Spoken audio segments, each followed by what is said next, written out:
bahay nga pala kami ngayon ng aking anak. O, diba? May pinuntahan kami isang batang makulit. Yo, welcome sa aking series SKL. Share ko lang. Nangapit bahay nga pala kami ngayon ni Toby, dito sa aming kapitbahay. O, diba? Hi, Sky! Napakakitang batang ito, pero wag ka, makulit din yan. Naabutan pa nga namin kumakain itong apo ko at ito na nga si Toby, nakakita ng mga insektong malalaki.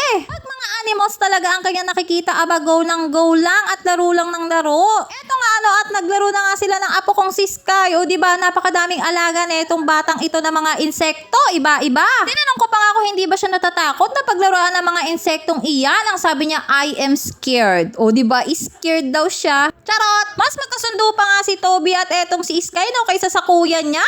Pagdating nga namin ng bahay, nagulat ako at pinapalayas na ako ni Mister. Kita ko na nga lang yung mga damit ko na nakakalat sa sahig at ang sabi ko, anong ibig sabihin neto? Kung saan daw kasi ako pumupunta, kaya ayan, pinapalayas na ako.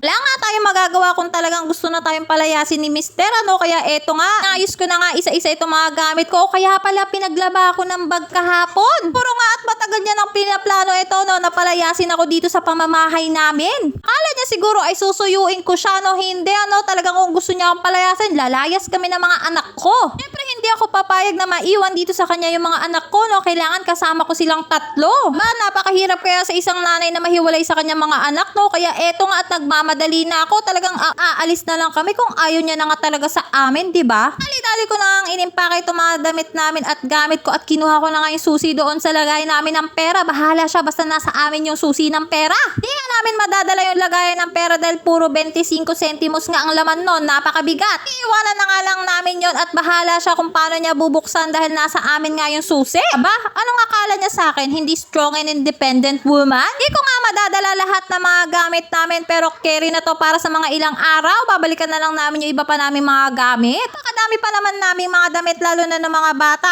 Nilinan ko na nga rin sila na dalhin na nga lang nila yung gamit na kaya nilang dalhin at yung mga laruan na kaya lang nilang laruin at bitbitin. Dahil sa sobrang dami nga netong bibit-bitin ko ay hindi nga naman namin kaya lahat dalhin yan, pati yung mga laruan nila. Ayaw pa nga umalis neto ni Toby, pero kailangan ko siyang yakapin at i-comfort dahil kailangan nating umalis, anak, dahil pinapalayas na nga tayo.